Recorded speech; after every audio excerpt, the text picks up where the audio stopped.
18% तक लोग किसी न किसी माजूरी का शिकार हैं। जब उनके यहाँ ये हाल है तो हमारे यहाँ तो 20 से 25% होना चाहिए।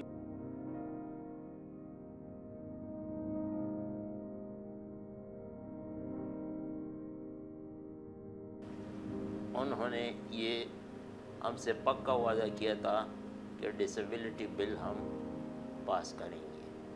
5 साल गुजर गए, कुछ नहीं हुआ।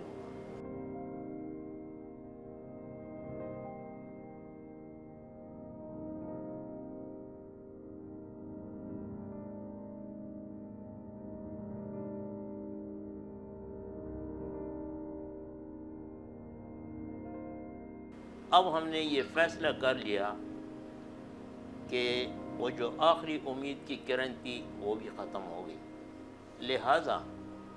लिहाजा अब हम वोट पोल नहीं करेंगे।